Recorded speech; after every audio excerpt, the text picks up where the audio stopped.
Huwag po kayo masyadong kumain ng lugaw. At ang dami pa pong kakainin mamaya. Sayang.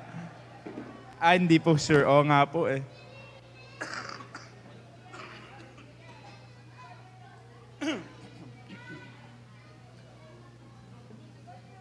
Okay po.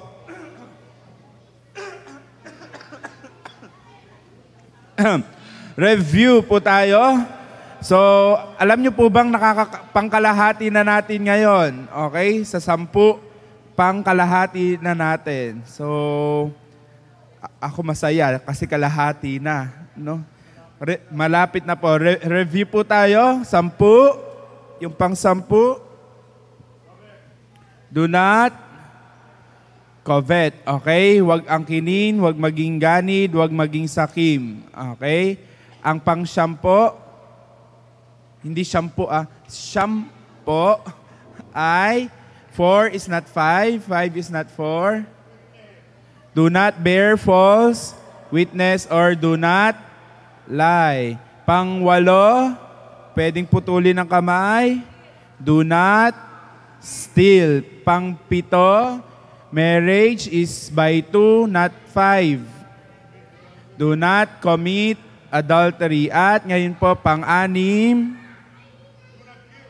do not murder or do not kill. Yan po yung ating pag-uusapan. At maaring, pag tinanong ko kayo, nakapatay na po ba kayo? Hindi pa, daga, lamok. Yes, mamaya po, titignan natin, no? Kung ang sagot natin kasi, lamok, langaw, yan po yung mga napatay natin, no? Pero ngayon pong umaga, titingnan natin, lalalimin natin kung tayo nga po ba ay hindi pa nakakapatay. No? Baka kasi hindi natin nakukuha yung lalim, pero sa totoo pala lahat tayo ay mamamatay tao or mamamatay kapwa. Okay? Let's pray. Father, we thank you that you gathered us once again, and we pray that as we gathered, let your presence be with us. Let your presence be so evident that we will be learning through you by your Spirit, not by might, not by power, but we are asking for the leading and the teaching of your Spirit in our midst. Thank you, God, that these things that we are learning are the things that will make our lives aligned with you. In Jesus' name we pray. Amen. Kumuha po ako ng backup support. Let's discuss technical matter when it comes to murder or iba pang mga term pagdating sa murder. Okay? Ang aking pong laging kaaway, ang aking misis. Never siyang nanalo. Amen po. Sino ang wife dito? Mababait po kasi asawa natin, na pinagbibigyan tayo lagi. So, do not kill. Siyempre, nakapatay, guilty ako. Marami ako napatay na cockroach, langgam. Ayun. So, just a hindsight, the Revised Penal Code of the Philippines or Philippine law or any other laws are grounded or has been supported by none other than the divine law. So, yun yung origin niya. So magtataka kayo, saan ba nahagilap tong mga batas ng Pilipinas na to? I would just like to assure you na natuwa ako kahit nung bata naalala ko to, na ang basic foundation ng lahat ng batas sa Pilipinas ay nakaugat siya sa divine law ng ating Diyos. Palakpakan naman natin ang ating Lord. So lahat ng parusa, lahat ng mga provisions, lagi siyang naka-align as well as the 1987 Constitution na nung panahon ni former President Cory Aquino is talagang naka-align siya sa divine law. So, number 1 si Lord sa buhay ng ating justice system. Kaya po walang death penalty. Okay? So, Revised Penal Code of the Philippines, specifically, I believe this is Title 8, di ko na matandaan. At disclaimer, I'm not a lawyer yet. And kung may mali akong sinabi, research nyo lang po. Or kung may question kayo, di ko masagot, babalikan ko po kayo. Medyo expired na. So, crimes against person, next slide please. Before anything else, before we go to the exact topic, exempting circumstance, pagka nakakommit ka ng crime or may nagawa kang kasalanan, may pagkakataon na hindi ka makulong. So ito lang yung pagkakataon na pwedeng sabihin na acquitted ka kahit nakagawa ka ng kasalanan sa Philippine law. Example, imbecile. Wala ka sa tamang katinoan, insanity. Or ginawa mo yung isang bagay dahil sa duress. So duress is napilitan ka. Halimbawa, merong magnanakaw sa isang bangko. Ang sabi nung magnanakaw na yon or robber, pag di mo binigay sa akin yung pera ng vault, papatayin kita. So binuksan mo, pwede kang ma-exempt doon. Or uncontrollable fear. So sabi nung mamamatay tao, ito yung anak ko, pag hindi mo pinatay yung anak mo sa harap ko, papatayin din kita. That's uncontrollable fear. Pero hindi lahat ng pagkakataon applicable exempting circumstance. So ba't ko po sinishare sa inyo? Bottom line lang, wag pa rin tayong gagawa ng kasalanan. Okay, regardless kahit merong exempting circumstance yung batas natin. Next slide please. Stages of execution. So, hindi pala porket nakagawa ka ng kasalanan sa Pilipinas, specifically sa atin, is talagang kasalanan na siya. I mean, pare-pareho yung penalty na ini-impose. Depende yan sa kung anong degree at anong stage ng execution yung ginawa mo. So, number 1 is attempted. Example na lang po ito, hindi nangyari yung crime, pero hindi lang dahil sa hindi mo gusto. So, ito po tatandaan natin gumawa tayo ng kasalanan, tas pinigil natin yung sarili natin. Let's say, aakyat ng bakod, magnanakaw yung magnanakaw. Pero nagbago yung isip niya, umalis siya. Kung sakaling umakyat na siya, nakagawa na siya ng kasalanan nun. At kahit magbago yung isip mo, na ayaw mo na magnakaw, yung the fact na paakyat ka na, that is attempted. Regardless kahit magbago isip mo, liable ka na sa batas. So, attempted, let's say, ang elements ng crime is 3. Let's say, forcible entry. Forcible entry. Matindigan. Pumasok ang isang tao sa isang property na walang paalam. Nagtayo siya ng bakod. Okay? Hindi niya tinanggal. Okay? Excuse me. Pero hindi siya dito tumira. Diba? Nagbago lang isip niya, tinanggal niya yung bakod. Ang tanong, liable ba siya sa forcible entry? Pwedeng sabihin na attempted kasi tinanggal niya yung bakod. Pero forcible entry pa din yun kasi nagbakod siya, tinanggal niya lang. Gets niyo po yung attempted?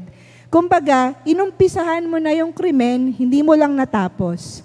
At hindi mo yung natapos, hindi dahil ayaw mo na, kundi dahil sa hindi mo na kompleto yung lahat ng elements. Number 2 is frustrated. Eto, natapos mo lahat ng elemento. Nakapagbakod siya. Pero ang nangyari is tinanggal ng church yung bakod. Diba? Ang tanong is frustrated kasi, ito pala maganda example. Halimbawa, si A, binaril niya si B. Diba? A, binaril niya si B, binaril na niya. Pero si B, naisugod agad sa ospital. At nagkaroon ng medical intervention, nabuhay si B. Ang tawag doon ay frustrated kasi natapos na ni A lahat ng elemento nung pagpatay kay B. It's just so happen na nabuhay si B, kaya frustrated yung krimen. Then consummated, kompleto. Si A binaril si B, namatay si B. Yun lang. Tapos na. Next. Dahil bawal pumatay yung topic natin ngayon, magpo-focus tayo sa pagpatay. Kung makikita niyo po, dami. Pero lang yan, lahat lang yan pagpatay. Iba-ibang paraan, iba-ibang tao lang ipinatay. So, article number 246, parricide. Parricide, pag pinatay mo ang nanay mo, tatay mo, asawa mo, ascendants, descendants mo, at anak mo, older than 3 days. Okay? That under exceptional circumstance, I'm not sure kung nakwento to ni Brother Ann last week. Halimbawa, si husband, nahuli niya si wife, naka-sexual intercourse si C, na hindi niya asawa, syempre. Kailangan po nahuli niya na in the act of sexual intercourse. Hindi pwedeng nahuli lang niya nakahubad. kung mapatay ni husband si wife at si paramour, or napatay ni husband si paramour lang, under Article 247 of the RPC, hindi siya makukulong. That is an exceptional circumstance. Pero I'm not encouraging it. Na-explain ko lang. Number 248, murder. Unahin ko muna yung homicide, 249, para mas maganda. Si homicide, pumatay ka. Pero hindi mo naman intention na patayin yung tao. Okay? So, that's homicide. Pero si murder, pareho lang sila. Mali-level up lang siya sa murder pag merong mga qualifying circumstance. Pareho kayong papatay sa homicide and murder, pero si homicide, wala siyang qualifying. Bare na pagpatay lang at may namatay. Si murder, let's say for an example, evident premeditation, pinagplanuhan mo. Or may kapalit na halaga, babayaran ka para patayin mo. Cruelty, yung isang saksak lang ginawa mo 100. Yung age, halimbawa yung pinatay mo is talagang matanda na. Or let's say for an for example, yung pagkakapatay mo sa kanya in a manner na hindi naman siya makakalaban sa'yo. Let's say nakatalikod. So, yun yung murder. Pareho lang silang nakapatay ka, ang pinagkaiba lang is kung paano mo sila pinatay. At saka yung qualifying circumstance. Then death by tumultuous affair, 251. May riot. Ito may riot. Nagsaksakan. Ngayon, namatay yung isa. Si A namatay. Hindi alam kung sino pumatay kay A. Pero may nahuli na isa ding sumaksak. 'Di ba? Si B na sumaksak na yon, depende doon sa gravity ng pagkakasaksak niya. Kung napatay niya si A, magiging liable siya kahit siya lang yung nahuli. Parang nagets niyo po, sa isang riot, kahit hindi ma-distinguish yung pinaka-perpetrator ng pagkamatay ni A, kung may nahuling isa at napatunayan na yung pagkakasaksak niya, possible na naging dahilan din ng pagkamatay ni A, liable siya. Kumbaga, laging may matuturo. Gets po natin yon. Giving assistance to suicide. So, yung suicide, pag nagpakamatay ka, syempre hindi ka na liable, no, kasi patay ka na, wala ka ng criminal liability. Pag namatay ng tao, extinguish ang criminal liability. Pero ang civil liability, let's say for an example, sinunog mo ang church, knock on wood, sinunog ang church. Syempre, hindi ka na makakasuhan ng arson. Pero, yung estate mo, pwede pa din magkaroon ng, let's say, damages dun sa church. Na yung mga pagmamanahan mo, pwede silang makasuhan ng, let's say, for example, mapatunayan, talagang pinlano yung arson, pwede silang singilin for damages ng church. Dun sa mamanahin nila. Let's say, binigyan ko ng lason si B. Si A binigyan ng lason si B para magpakamatay si B. Pero hindi namatay si B. Ang tanong, liable ka pa rin ba sa 253? Yes or no? Yes or no? Yes. Good job. Kasi, para siyang, di ba babalik tayo? Regardless, kahit na nagbago yung isip mo or hindi namatay si B, the fact na give mo siya ng assistance sa pagpapakamatay, liable ka na. Mabilis ako na lang. Infanticide, 255. Ang pinagkaiba niyan sa parricide, si parricide, pag ang baby pinatay mo, 3 years old and above, parricide. Pero 3 years below or after birth, within 3 days after birth, that's infanticide. So, yun lang pinagkaiba nila. Intentional abortion. Intentional abortion, sinuntok ko si B na buntis para malaglag ang baby niya. Na-abort ang baby habang nasa tiyan. Unintentional abortion, nag-aaway kami na B, nagsasabunutan kami. Pero natulak ko siya at nakunan siya. Yung act na ginawa ko, hindi ko naman intended na ma-abort yung baby niya. Gusto ko lang sabunutan siya. Pero ang naging cause is ma-abort yung baby. So, intentional, pag ang ginawa mong krimen is para talaga ma-abort yung baby. Unintentional is gumawa ka ng krimen na naging cause para ma-abort yung baby sa tiyan ng mami. 258, abortion practiced by woman herself or by her parents. Ikaw mismo, minom ka ng pampalaglag. Tanong, Gren, yung ba nagbebenta ng pampalaglag, liable ba siya? Unfortunately, in some cases, hindi. Hindi pa. Hindi pa. Okay. Depende siya sa mga attending circumstance. Pero ang pinaka-liable dito is yung babaeng nagpapalaglag ng kanyang baby. At yung parents na talagang pinalaglag yung baby sa tiyan ng babae. Pero meron niyang mitigating circumstance. So, parang konsiderasyon. Pag yung pagbubuntis or yung krimen ginawa niya, yung abortion ginawa niya dahil sa dishonor ng pamilya niya, mababawasan yung penalty niya. Pero liable pa din siya. Next is abortion practiced by a doctor or midwife. Iba po to sa kasi syempre abortion, napaka-tabu. Pero equivalent siya alam niyo po yung DNC pag nakunan ka? Yung RASPA. Ganon siya.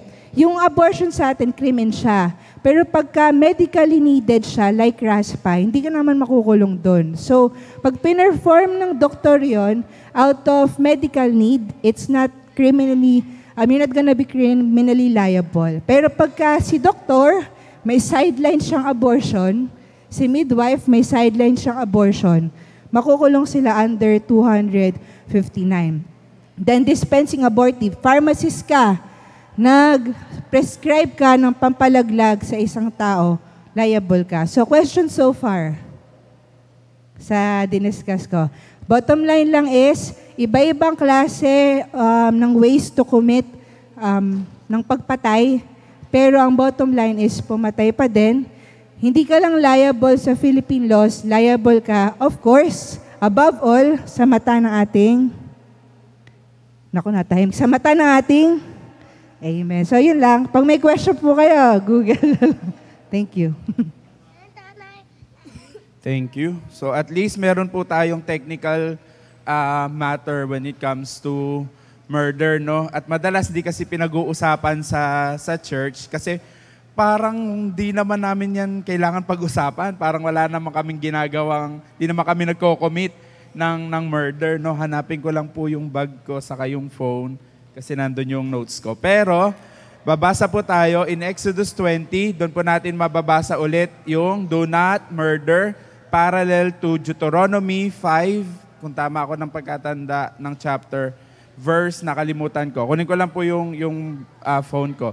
Pero dalawang verses po yon, Exodus and Deuteronomy.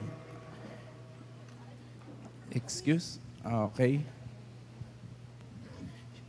In-screenshot ko kasi kagabi yung gawa ko, pero hindi ko na nakuhang i-slide, gawing slide.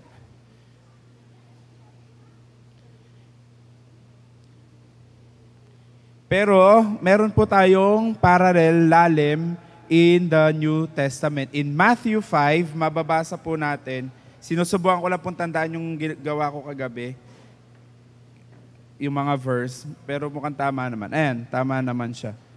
So in Matthew 5, verses 21 to 22, bibilisan ko na lang po, pero I hope meron tayong bagong view when it comes to do not murder or do not kill. Matthew 5, 21, 22, you have heard that it was said to the people long ago. So pinag-uusapan yung the Old Testament, you shall not murder, and anyone who murders will be subject to judgment. But I tell you, si Jesus po yung nagsasabi, but I tell you that anyone who is angry, tingnan po yung katabi, ako po lagi pong anger face kasi ko, kaya talagang, anyone who is angry with a brother or sister will be subject to judgment. Again, anyone who says to a brother or sister, raka, in Tagalog, ulol, okay, is answerable to the court. And anyone who says, you fool, will be in danger of the fire. So, tatanungin ko po ulit, ang bawat isa, nakapatay na ba tayo? Opo. Guilty, Your Honor. Okay. So sa mga hindi pa po nakapatay, good for you. Ang taas ng self-control mo. No? Pero ang malinaw po dyan, we really need to be careful with our emotion. Because anger is one letter away to danger. Ulit, dagdagan nyo lang po yung anger ng D. Danger na po siya. Kaya po yung anger, if it is not controlled, okay, if it is not controlled, it is one letter away to danger. Kaya nga po madalas sinasabi, nagdilim lang yung paningin ko, kaya ako siya napatay. At madalas, magdidilim ang paningin mo kasi may emosyon. At yung emosyon na yon kadalasan ay galit. No? Madali naman po makita ang mga taong magagalitin. Gusto niyo po malaman kung paano? Pag ganyan po. Pag pangit, madalas yan, galit. Huwag niyo na patingnan yung katabi niyo. Okay. Kasi po talagang nakakapangit kapag galit, no? Pero hindi sinasabing hindi tayo magagalit. Malinaw po ang Ephesians.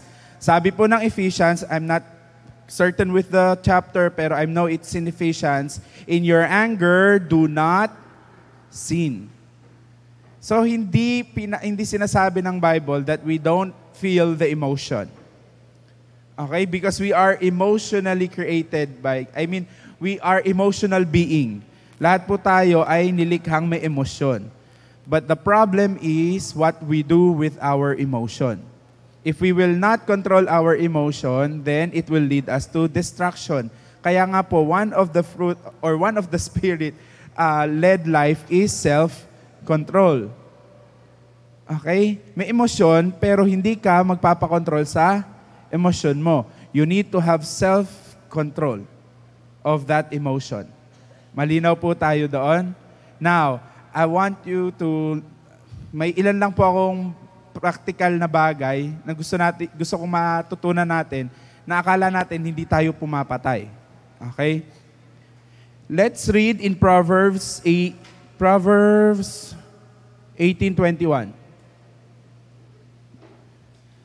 Proverbs 18:21. Kung meron po kayong Bible, makibukas po kayo sa akin. I'll commit matapos tayo ng 11. Mabilis naman po. No? Proverbs 18:21, the tongue has the power of life and death, and those who love it will eat its fruit. Sabi po nung verse. Okay po. Anong kinalaman niyan sa pagpatay? No? Anong kinalaman sa pagpatay niyan? Sabi, the tongue has the power of life and death.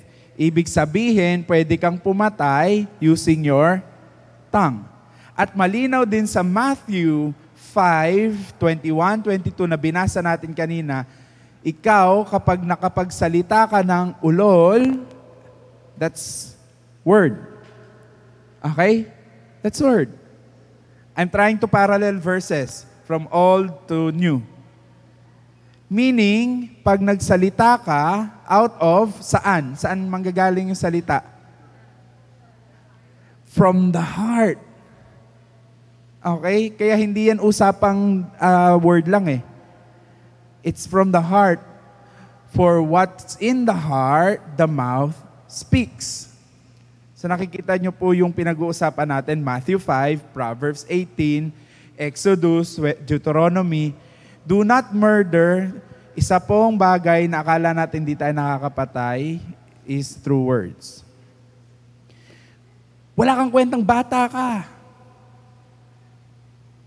Ganyan ka na lang talaga. Hindi ka na-asenso. We might not be killing, no? We might not be killing at that moment. No? Pero sabi po, in research, mas madali pong pagalingin ang sugat ng palo. Pero yung bata, no, na nasabihan, maalingaw-ngaw po yan. Dala-dala po niya yan. Kaya nga po, maraming tumatanda, nagiging teenager, or kahit malaki na, walang confidence pag inugat nung bata, nasabihan, wala, ganyan ka lang talaga, wala kang kwenta. Ulit-ulit po yun. Meron tayong pinapatay na hindi natin alam, napapatay natin. Okay? Napapatay natin maaari yung kanyang confidence, pangarap. Wala, hanggang ganyan ka na lang, mag-aasawa kang maaga. Ba? Yan po yung mga term natin. Kapag po hindi tayo nagbantay ng ating mga dila, I think lahat po tayo guilty. O, lahat tayo guilty. Pag hindi po natin ito binantayan, if we will not watch over this tongue, this mouth, eventually, makakapatay at makakapatay po tayo araw-araw. So again, it came from anger. It came from an emotion na hindi na control. Kaya nakapagsalita ng rakal, you fool, sa Matthew 5. Kaya anong dala ng tongue? Death. Instead of life. So isa pong bagay na maaaring hindi po natin nabibigyan ng pansin araw-araw, tayo po ay nakakapatay ng buhay, is through words.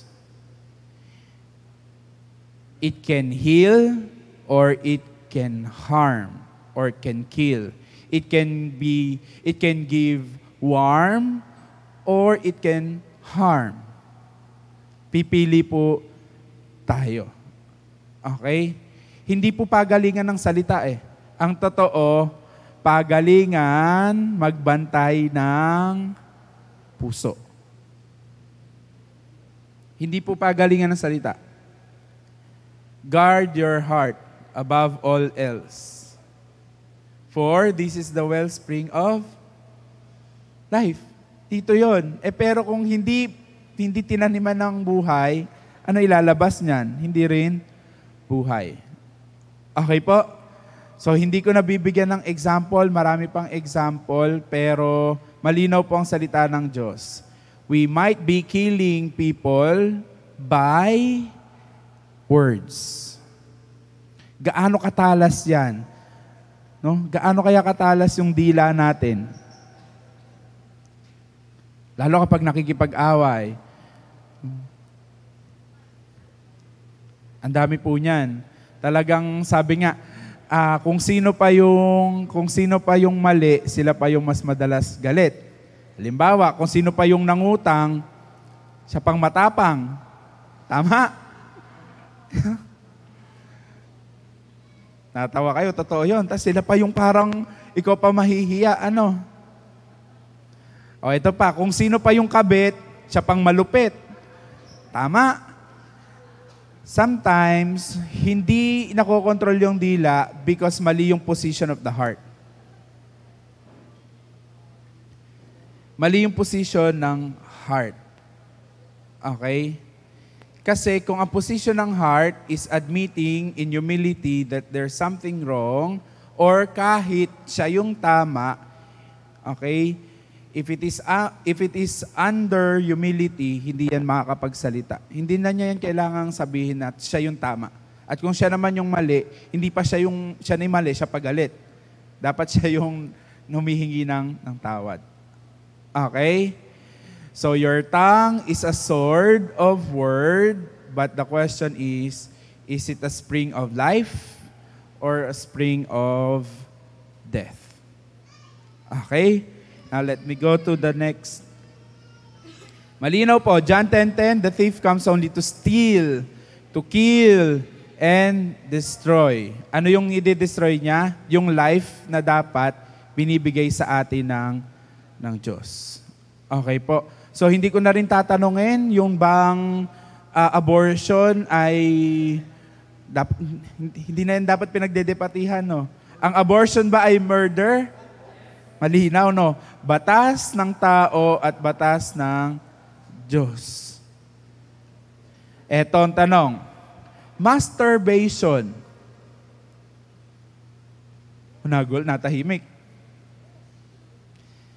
Abortion, sabi nyo, malakas na malakas. Yes. Masturbation, is it murder? Bakit naman? Ano po? Huwag niyo pong kausapin sarili. Yung sperm cells nun, buhay yun eh. May buhay po yun. Yes. Hindi naman po nag-meet dun sa egg cell so wala pang buhay. Buhay yun kahit mag-isa lang siya. Okay, buhay yun kahit mag-isa lang siya, no? Okay po. Reality, no, kung lalalimin natin in spiritual life, basahin niyo po yung inyo pong Old Testament. Meron po doon, hindi po niya sinipingan, instead, itinapon lang po niya yung sperm cell niya. Meron ang kwento. Hindi ko lang makuha yung pinaka-chapter, pero nagsayang po siya ng sperm cell at siya po ay pinatay ng Diyos. Babasahin ko po ulit. Pero meron pong kwento in the Old Testament, nagsayang po siya ng sperm cell. Now, kaya nga, so I'll be talking to mga kabataan. Kasi kami I hope, lipas na tayo sa stage na yon, no? Mga kabataan, masturbation should be done at your age. Okay? Bakit? Tanong, pag nagmamasturbate ba kayo, ano iniisip nyo? Chalkboard, ang iniisip nyo ba, may tweeting bird, may puno, ganun ba iniisip pag nagmamasturbate kayo? Di ba po? So doon pa lang mapapaisip ka na there's wrong with that. Kasi, no, hindi tama yung nasa isip mo. So mga kabataan, bakit ko to sinesegue? Because when you do that, you're actually committing murder in a sense because that's life. Buhay po iyan. Kahit hindi po yan nagmimit. Kasi sabi nila, life begins in conception. Okay? Pag nag-meet na daw, partially true. Okay? Partially true. Kasi even if it is just a sperm cell and an egg cell, magka-separate pa sila, both are life already. Kaya upfront, mga kabataan, with straightforward eyes, I'm talking to all of you, if you will not take it with seriousness, marami kayong sasayanging buhay. Okay? So, be careful with that. Maring hindi yan tinuturo sa iba, but we need to teach that. Because the thief comes only to steal, to kill, and destroy. Baka mamaya kung kailan na kayo mag-asawa, saka kayo walang mailabas. Okay? And, sorry, tabu, pero straightforward pinag-uusapan, no? Kailangan natin pag-usapan.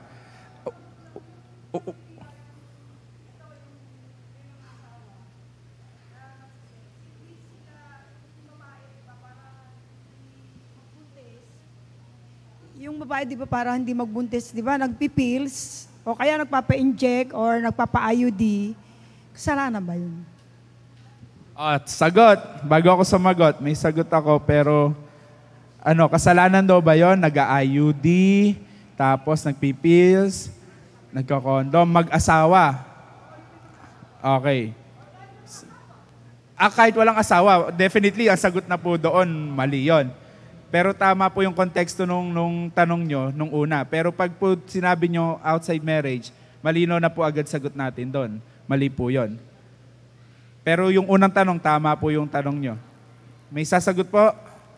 Nung araw pa kasi, nung araw panahon namin, mga 1980s siguro, 90s, hindi ina-allowed ang mga contraceptive, mga medicine, mga IUD, mga condom, hindi na-allowed yan, lalo na sa simbahan. Okay po. So ano pong sagot nyo? Mali. It's a crime. Okay, it's a crime. Nahati na ang... Ayun nga po, yung matatanda daw po. Bata pa po ba? Pagkasagot nyo daw po, sasagot si Kuya Nelson. Kasi ako pro-life ako. Yes. I hate people who abort their children. Yes. So anything to stop conception and delivery is a crime to me. Okay. Sige po. Sayang yung anak. Okay po. Sige. Crime daw. Okay. Oh, young adult. Abay, kibo-kibo. Oh, eto. Nasa sulo kayo dyan. Oh, kayo. Kuya B. Sige. Oo, nakakwentuhan ko yan kaya alam ko marami niyang sinasabi. Paano yung di ba? Lakas mo, Kuya B. Yung nagpapatanggal yung lalaki, tatanggalin ng egg para hindi magkaanak. Oh, iba na naman concern to. Paano naman yung ligation at saka, anong tawag doon? Vasectomy. Yan. Okay. Paano naman yan? Oh. Hindi nyo naman sinagot eh. Dagdag lang kayo ng problema. Sige po. Sasagot. Sa babae, ligation, ano? Yes Sa po. lalaki, vasectomy.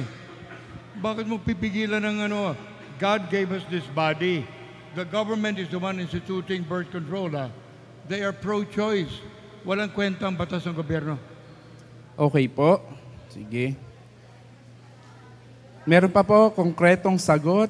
Ate Malu, ikibo mo na yan. Actually, nagtatanungan nga kami ni Brother Nelson. Hindi rin namin alam yung sagot. Pero, nakakatawa kasi napaka-debatable nitong issue na to eh. Kasi tingnan natin, sino ba yung mas maraming mga anak? Nasaan sila? Nasa slums. Ano nangyayari? Dahil hindi sila nagpipigil, dami ng anak. Ano nangyari sa mga anak? Karamihan na pariwara or namamalimos.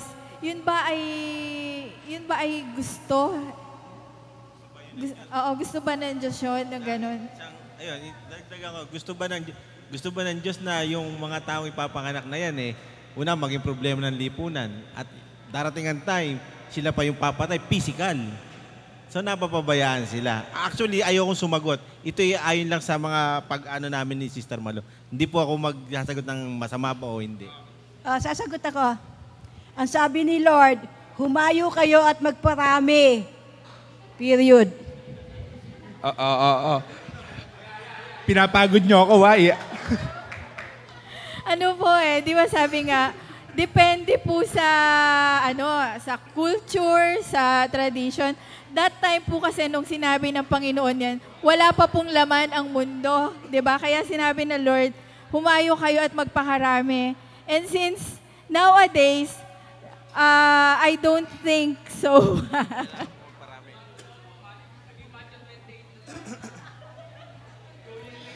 Okay na po? Okay? Okay. Isa pa po. Nasa pagdadala ng pamilya yon, mahirap o mayaman. Okay. Sige po, bago pa matunaw yung lugaw at magutom ang lahat. Ulit, tayo po ay hindi mag-aaral para maghiwa-hiwalay. Okay? Mag-aaral po tayo para po tayo magkabuklod. Okay? Now, malinaw po ang salita ng Diyos. That's life. Okay? Malinaw din po, go and multiply. But again, let's go to the context of it. Before, go and multiply. Nung original design, ha? Original po. Original design, walang sin. Okay? Walang sin. Original design yan. Okay? Now, I'll not give also the same answer, but my opinion and my point. Okay? Opinion ko lang po ito. Okay? Hindi kailangang hatiin ang church pagdating dito. Una, kami po ay nag-IUD na. Okay? So, tama ba? Ay, ano ba yun? Hindi pala. Injectables. Apo, sorry. Injectables. Okay? So, pag yun po ang tiningnan nyo sa amin,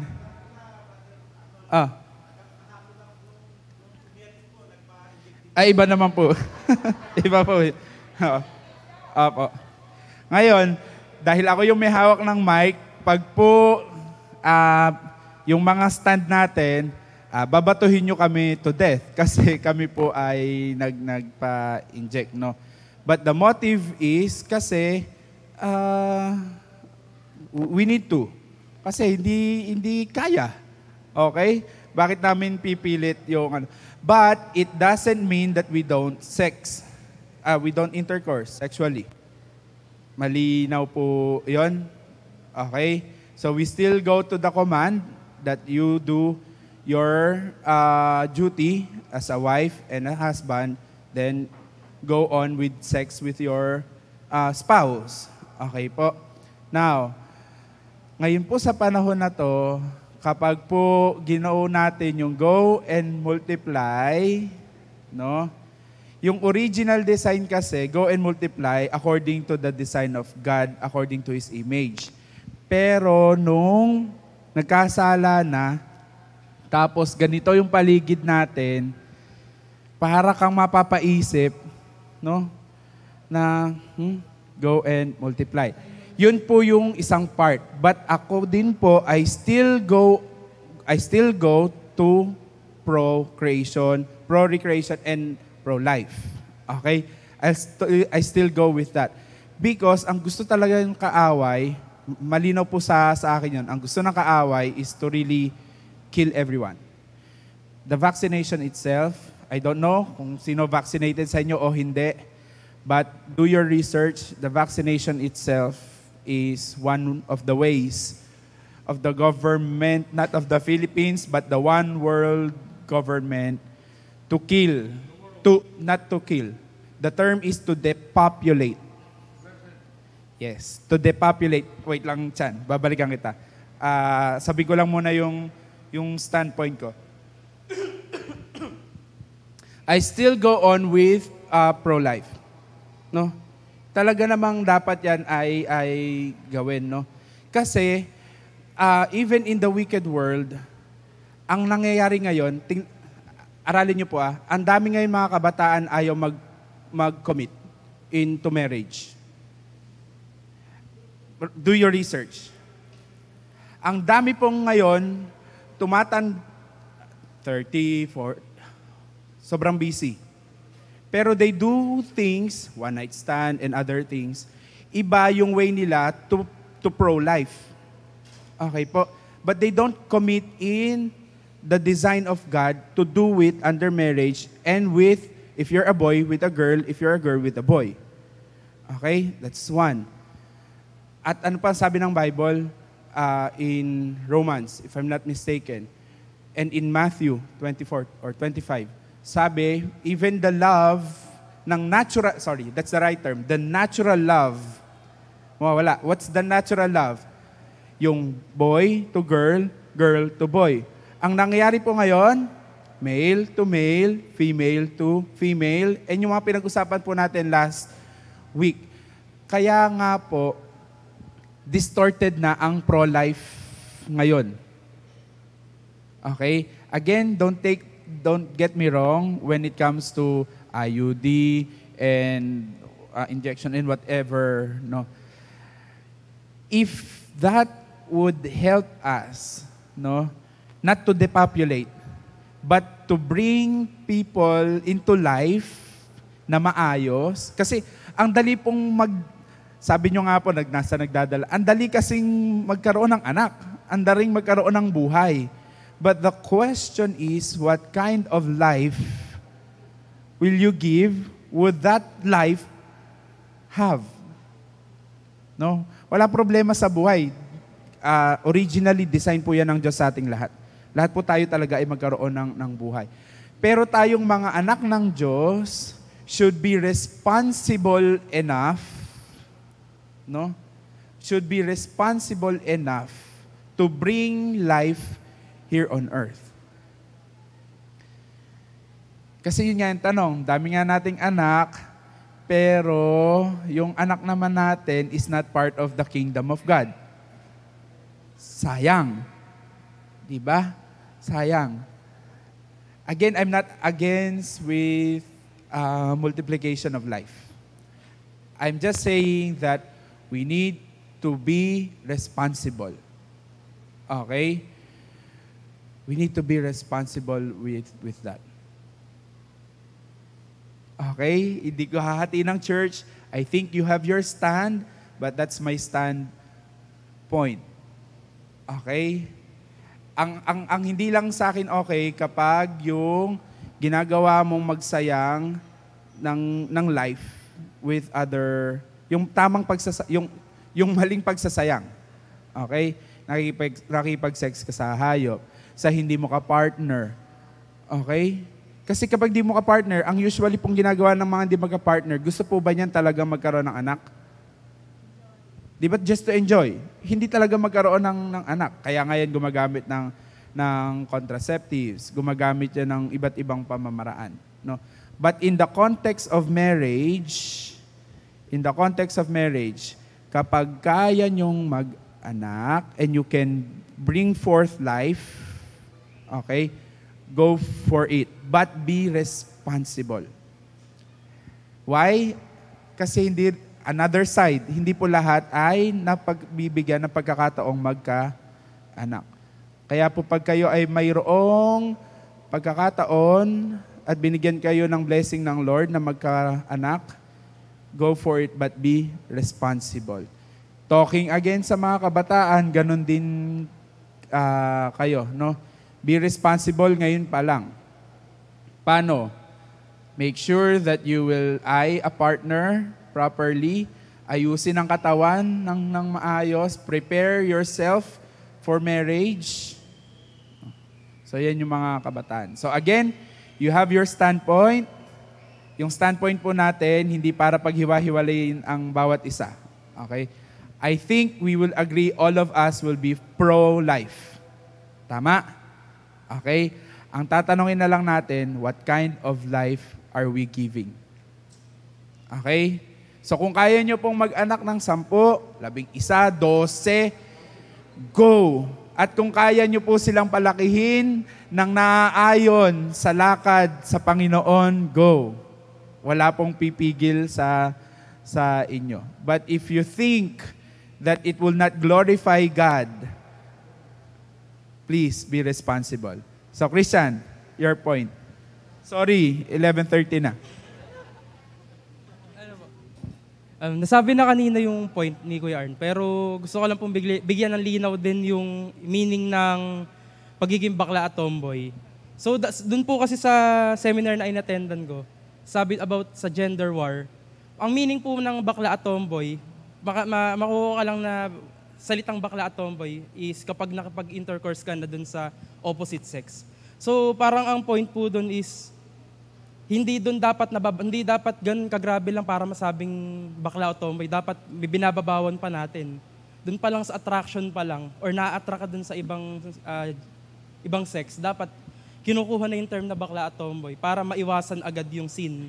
Di ba? Hindi natin dapat hayaan na dumating pa sa point na nagkakasala na para masabing grabe na, di ba? Or doon pa lang yung sin. And then next po, bakit po ba lahat ng mga verses sa Bible or sa law is talagang walang lusot yung tao? Kasi po unang-una, ang meaning po ng law, para po mapakita sa tao na walang perpektong tao na aangat sa Diyos. So yun po yung pinaka-essence ng law kung bakit meron tayong batas.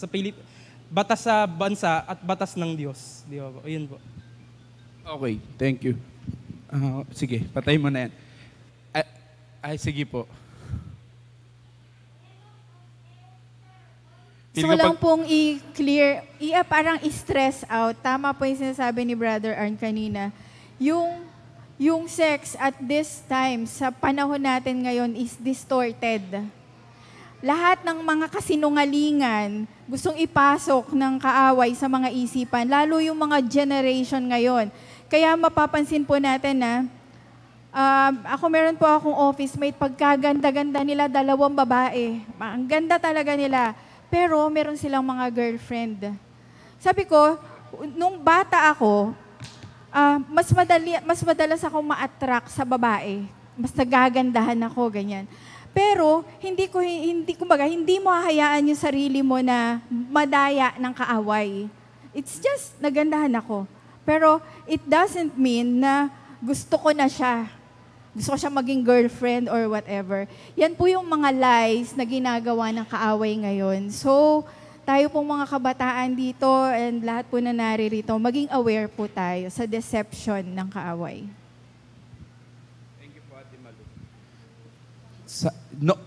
Yung kwento ni Ate Malu, noon pa yan, ha?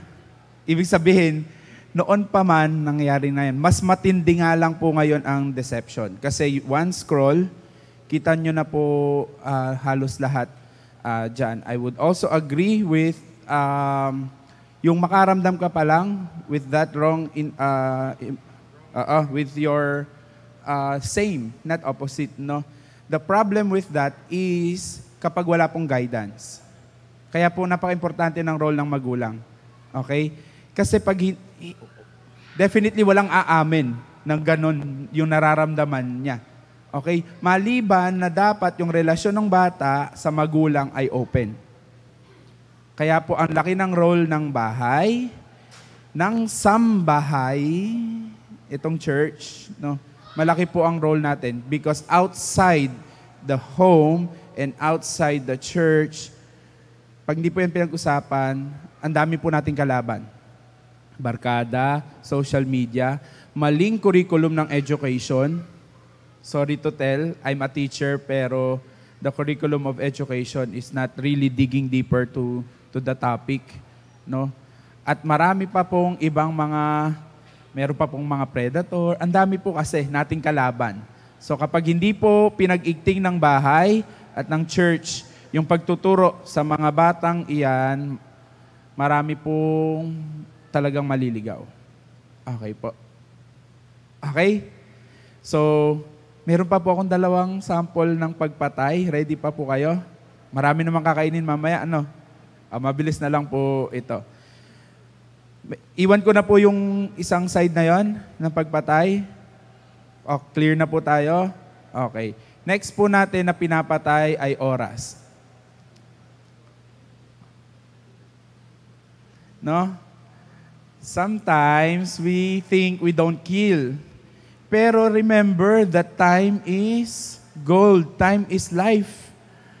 Buhay ang oras. Kaya pag pinapatay mo lang yan, kakascroll, 3 oras ka nakakascroll, something is wrong. Okay?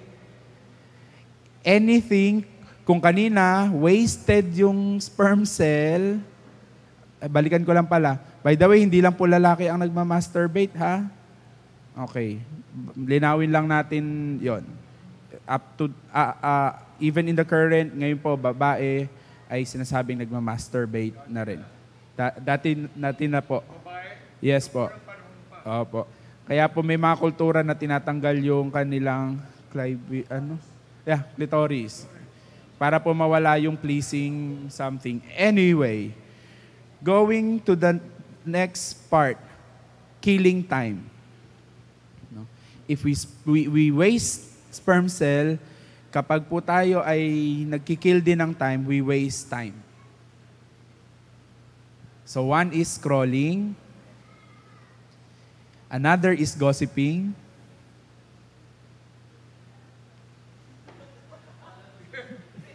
ano daw akala? Ha? Josephine? Hindi Josephine. Gossiping. Okay? Diba? Kaya, naituro ko na yan sa inyo, tinawag yan na 7. Yung lumang tawag dyan, naku, nasa 7 na naman yan. May 7 na naman. Kasi po, 7:00 pa lang, nandun na po sa kapitbahay, no? Hindi pa nakapagsaing, hindi man lang lalagpit yung hinigaan, hindi man lang nakapagpakulo ng tubig, nasa 7 na. Naubos na yung oras, inabot na ng tanghalian, wala pang kakainin yung pamilya. Wasting time is killing life. Wasting time is killing life. Okay po? So hindi na rin natin tatanungin kung yung suicide ay ano ba yan? Malino na rin po yan. So I think that's the second point. And I think all of us ay guilty rin dun sa pangalawa. We're killing time. So it's a reminder mga kapatid, yan po yung isang hindi na maibabalik. Kung yung sperm cell na natapon din, hindi na maibabalik, yung time din po. Kanina sabi sa preaching, hindi yan mauulit. Maaaring mag-tick yung hand of clock sa 12, pero in another day na. Okay? So kung napakinggan nyo preaching kanina. Killing by means of killing time. Wala akong magawa eh. Yun yung mga karaniwan, wala akong magawa. Ha? Ang laki-laki ng mundo. Wala kang magawa. Magtanim ka ng kamatis, magkumuha ka ng talbos ng kangkong, itusok mo. Wala kang magawa. Talaga. Which maririnig niyo po sa mga bata ngayon. Kasi yan po, mga bata, grabe maririnig niyo po, I'm bored. I'm bored. Anak, magsaing ka. Mamlansya ka, anak. I'm bored. Totoo po yan, maririnig niyo po sa mga bata. Lalo pag wala po silang hawak na phone, I'm bored. Hindi ko malaman, no? Hindi ko malaman. But we're killing time. We're killing time.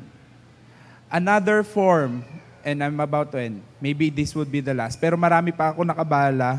Hindi ko natatapusin. At some other batch na lang. We are also being killed unknowingly, and we are also killing ourselves unknowingly by the way we eat.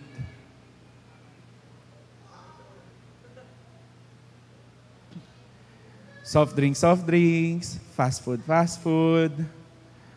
No, fast food is fast dying. Okay? Ganyan na po kadaya ang mundo. The world is killing us unti-unti, unknowingly. Ang dami na po natin kinakain na fake food. Fake na itlog, fake na burger. Ang dami po. Manood po kayo ng reels, ang dami po niyan.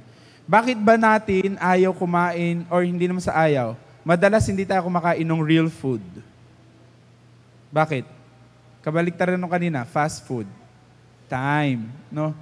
Matrabaho po kasi na maggadgad ng mais, magbulay ng ampalaya, magpitpit ng, di ba? Ang trabaho niya. Matrabaho po yung totoong food. Pero yung fake food, ang bilis lang. Bili ka lang dyan, order ka lang, Food Panda, order ka lang sa mga, ang bilis, no? Pero mga kapatid, that is murder. Hindi nga lang instantly murder, no? Pero unti-unti po nating pinapatay yung mga, nawala na kumakain ng tempura. Ng mga anak natin, no? Kaya po, ulit guilty. Ako lang po yung nagsasalita, pero guilty po kahit kami ay guilty. And we are guiding each one na hindi po natin namamalayan, pinapatay po natin yung sarili natin by eating those food na hindi real. Okay? Kaya po kung meron po kayong pagkakataon na uminom ng tubig versus juice, tubig po yung inumin po natin. Kung meron po kayong time para magluto versus bumili, magluto po tayo. No? Now, let's go to the conclusion of this. Sabi kay Meshach, Shadrach, Abednego, Daniel, in the captivity, sila po ay papakainin ng ibang food. But sabi nila, I'll not eat the food that is offered to an idol. Okay? No? So, hindi sila kumain. So, stable po yung kanilang pundasyon when it comes to food. Malinaw po tayo doon. No? Now, in time, tama ba? Ecclesiastes 3, there's a right time for everything. Kaya po yung buhay natin, feeling natin hindi maganda kasi hindi natin tina-timing. Pinapatay natin yung oras. Okay? Eh, ang sabi ng Ecclesiastes, everything is beautiful in His time. In its time. Kaya nga po, ang ganda ng buhay kung itatiming lang natin. Kung kaya lang nating itiming yung galaw natin. So kung kabataan ka, itiming mo na kabataan ka. Mag-aral ka, di ba? Kung ikaw naman ay nasa career na, yung timing mo, mag-ipon ka, magtrabaho ka. Kung naman kayo ay nasa dapit hapon na, timing mo, di ba? Wag nang kumilos na baka nasa edad ka na, nag-skateboard ka pa. Hindi. Di ba? Ilulugar mo siya para maganda ang buhay. Okay po. Now, in the first part, no, nung atin pong pinag-uusapan, ang dami pong pumatay. David pumatay unknowingly. Indirectly. Hindi po siya yung mismong pumatay. Nagpapatay indirectly. Pinapatay po niya si Urias. Okay? Yung kanina pong offering na ni Ninong Rodel. Okay? Si Cain at si Abel. Pagpatay. But go to the intention. Bakit sila nagpapatay? It's not good. Their intention is not good. Okay po. Now, how to have life? I'll end. Paano nga ba totoong magkaroon ng buhay? In John 15, mababasa po natin, John 15:4-11, hindi na po natin babasahin, pero ang sabi po doon, I am the true vine, okay, and you are the branches. Those who are attached, those who are connected, those who are with me will have life. Yun po ang totoong buhay. So kung tayo po ay humihiwalay, okay, napapawalay sa Diyos, hindi po yan totoong buhay. Unti-unti po niyan tayong pinapatay. Anything na malayo, detached from God, hindi po yan totoong buhay. Okay? Prodigal son, youngest son, umalis sa bahay, nagwalwal. Totoong buhay ba yon? Hindi. Saan lang niya naranasan ng totoong buhay? Nung bumalik siya sa tatay niya. So this morning, mga kapatid, conclusion, we might think we're not killing. Pero ang dami po nung point na pinag-usapan natin. Killing is not just killing life instantly. Baka mamaya, unti-unti din tayong pumapatay ng ibang buhay. By our words, okay? By spending time inefficiently. And yung pangatlo, we might be killing ourselves and other people, mga anak, ng food. Okay po? So abide in Him and He will abide in us so that we will have the right nutrients to live. To live, paano?